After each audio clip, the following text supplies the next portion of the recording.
Hello, and welcome to episode number 36 of Eye-Opening Moments, where you'll hear real-life stories of adversity, encounters, and perspectives. They are moments that can lift your spirits, give you some food for thought, or move you. For the introspective mind that likes to reflect, discover, and find solutions or meaning in a complex life, join me in this journey. I am Emily K. Tan. In this episode, you will hear about physical labor, year number 5, and a contradictory character.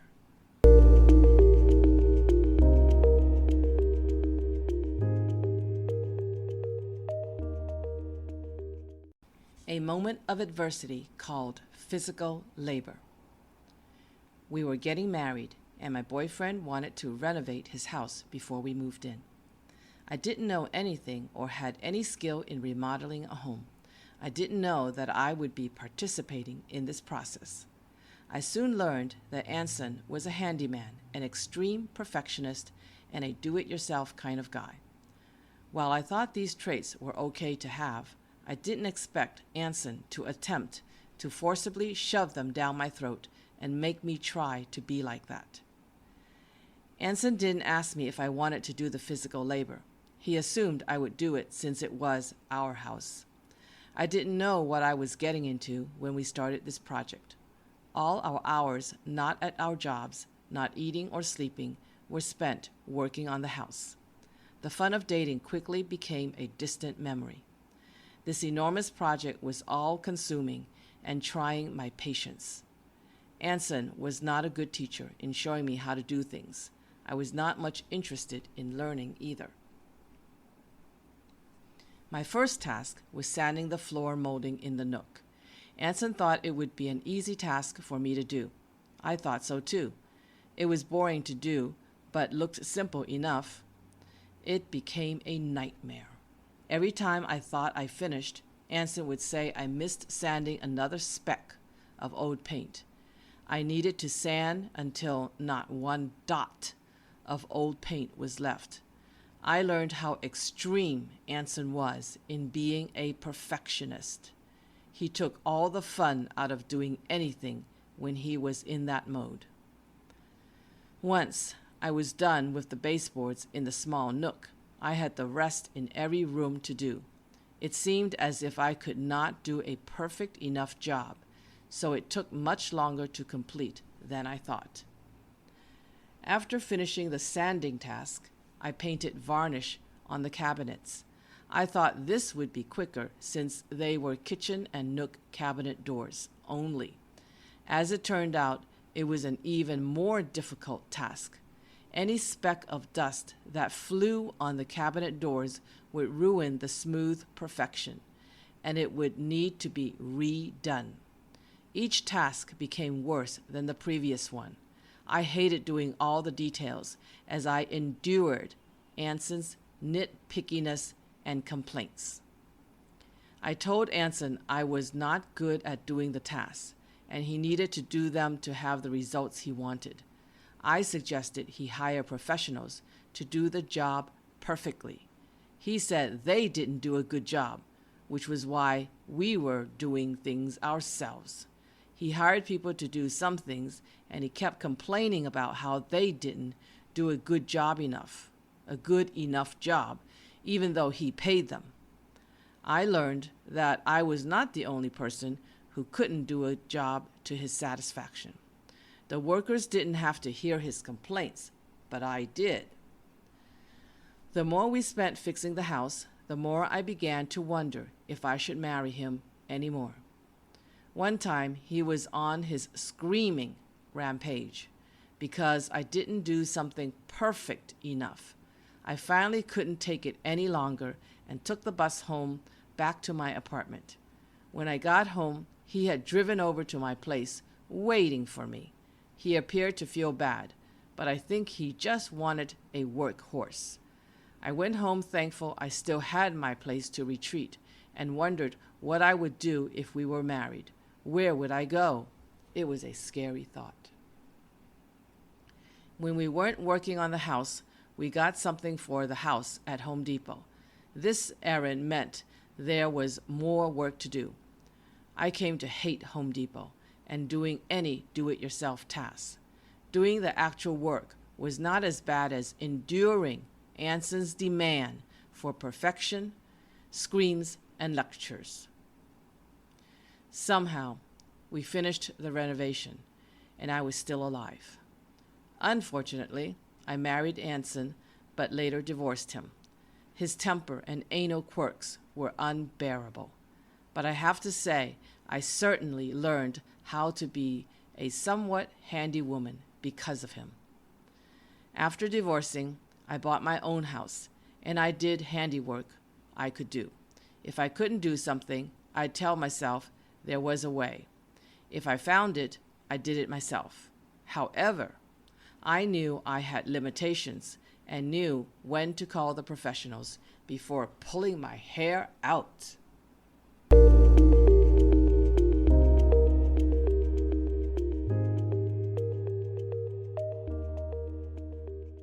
A moment of an encounter called Year Number 5. Comfortably situated in a school I had worked in for 4 years, I was suddenly thrown out of it after a 10-day count of students.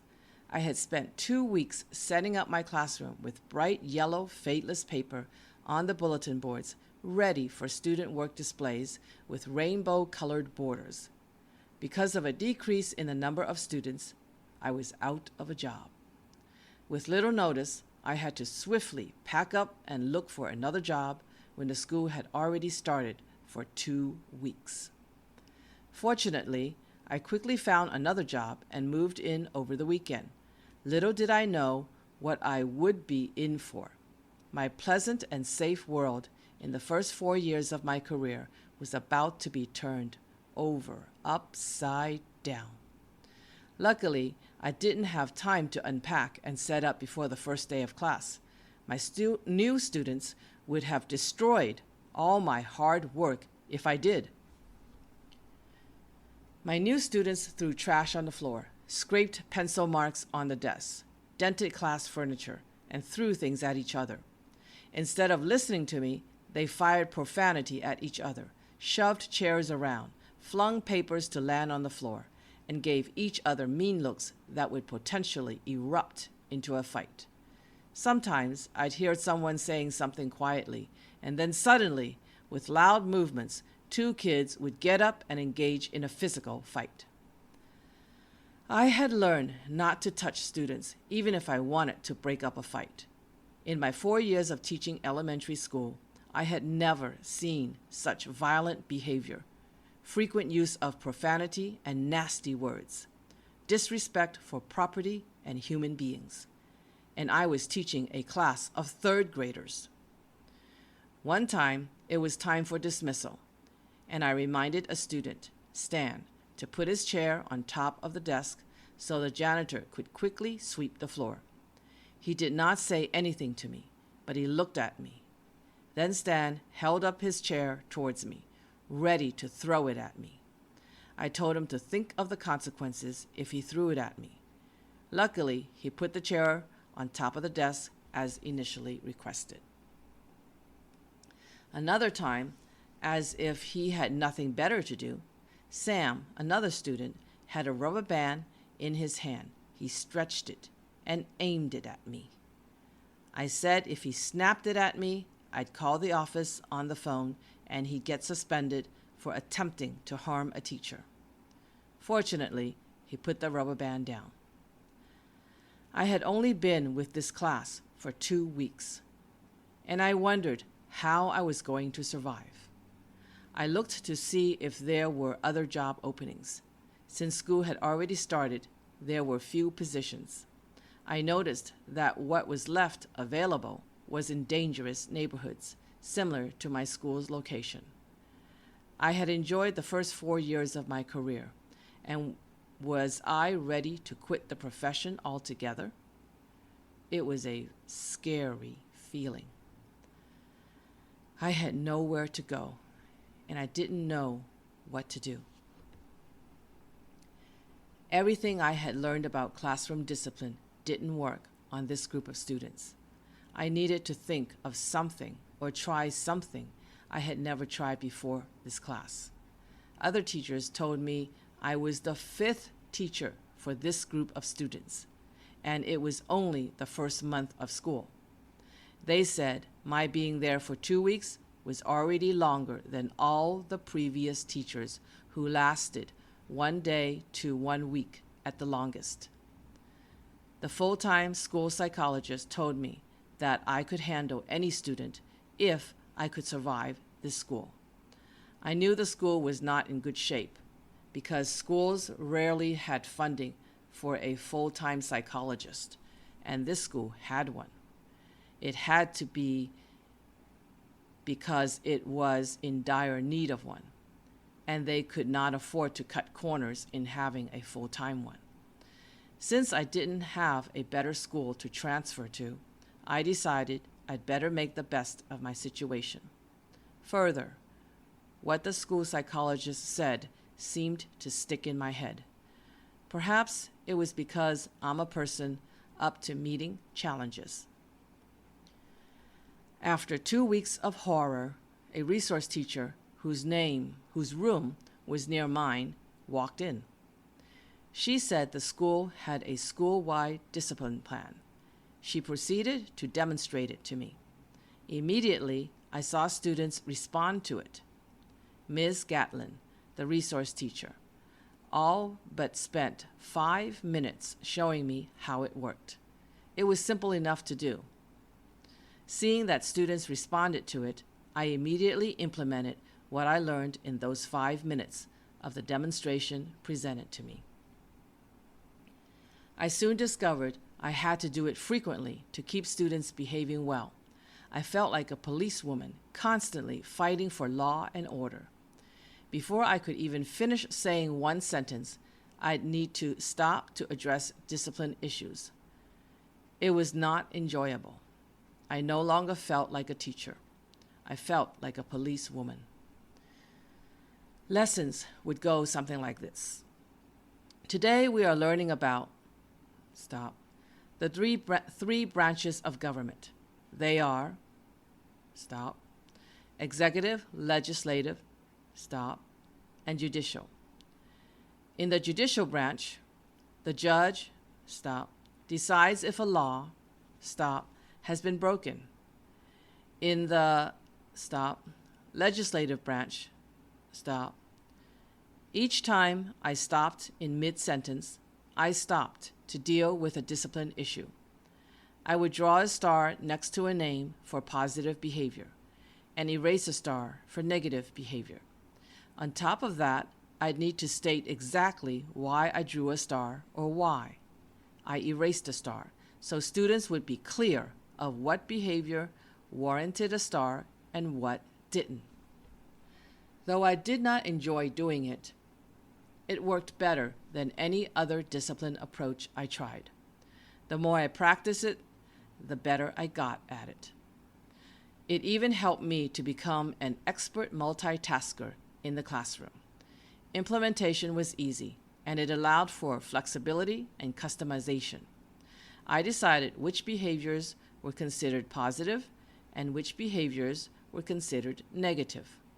I decided how many stars or points were needed to earn a prize.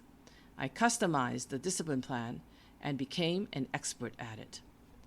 Amazingly, in less than 2 months, my class became the model class for the entire school. The classroom became orderly. Trash was no longer on the floor. Desks and chairs were left neatly arranged. Students stopped throwing things. The profanity and mean words stopped. Students were pleased to see their work on the bulletin boards. Students were paying attention in class. The number of interruptions to my sentences decreased. Suspensions became a rarity. Respect, law, and order descended upon my class.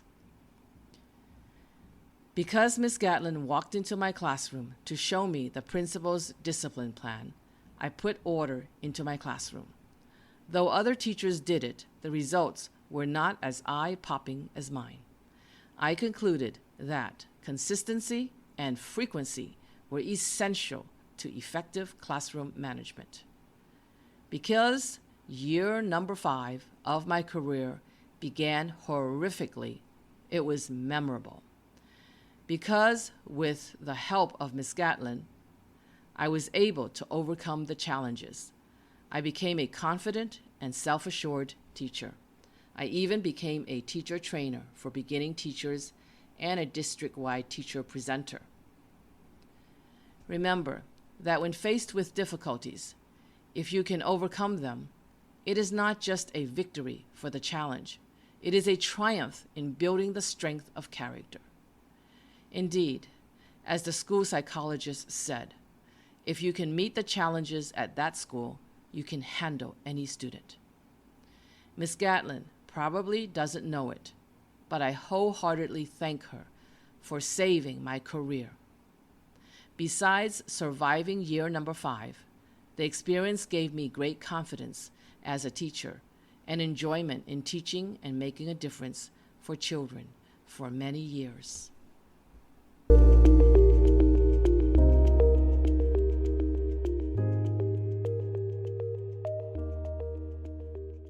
A moment of a perspective called A Contradictory Character. I am at a party surrounded by lots of people and good food. It looks fun for an average person, but it is uncomfortable for me.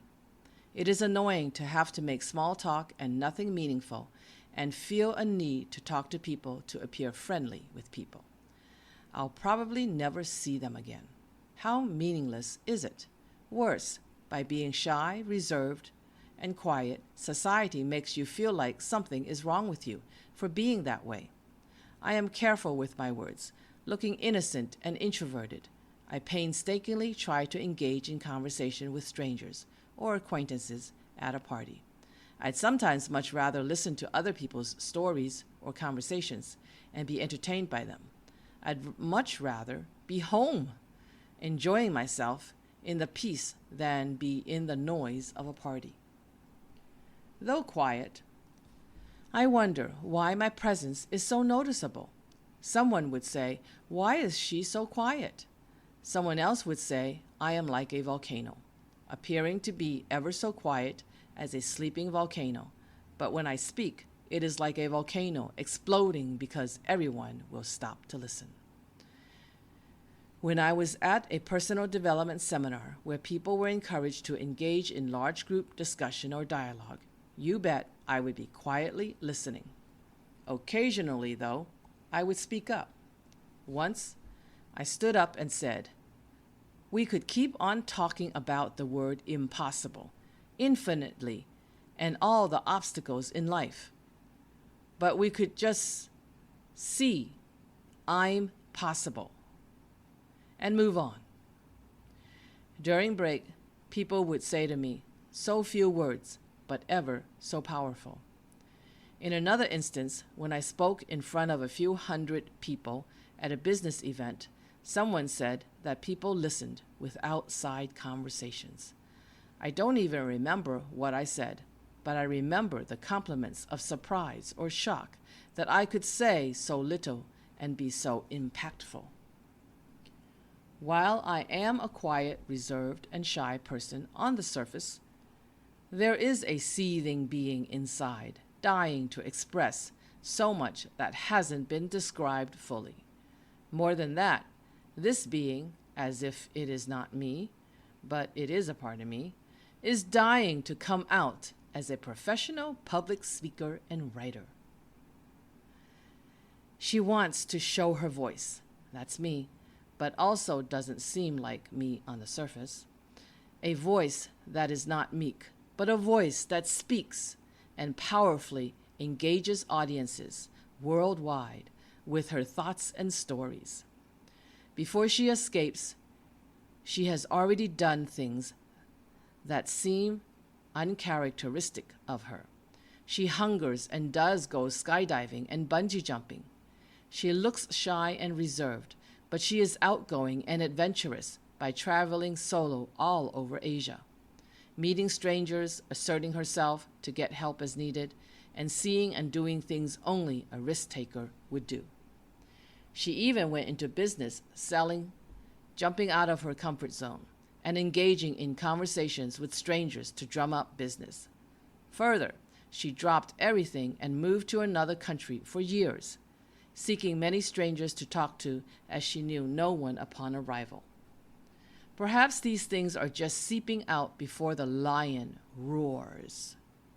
While doing all these exciting things, she fully self-expresses and feels free as a bird without constraints, without walls separating or protecting herself from others who may harm her, and without pretenses.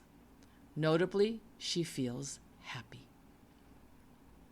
My contradictory character is the juxtaposition of a quiet person who doesn't usually talk much with a person who can comfortably speak in front of hundreds to a few thousand people and enjoy it.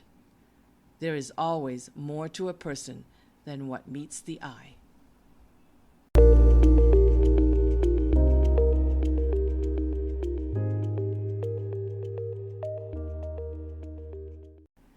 Though I hated the physical labor of renovation, I learned to be a handywoman. Though I got the most challenging class of my career, it helped me to become a most confident teacher. Though I am often quiet and shy, I am also an impactful speaker and adventurer. Next week, you will hear 3 new real-life stories called Not Until I Was 21, The Tiny Kingdom, and The Meaning of Life Found. If you enjoyed this episode of Eye-Opening Moments, please share it with others. Subscribe or click like on YouTube. Support the show by clicking on the link in the description, or go to inspiremereads.com to leave a message. Thank you for listening.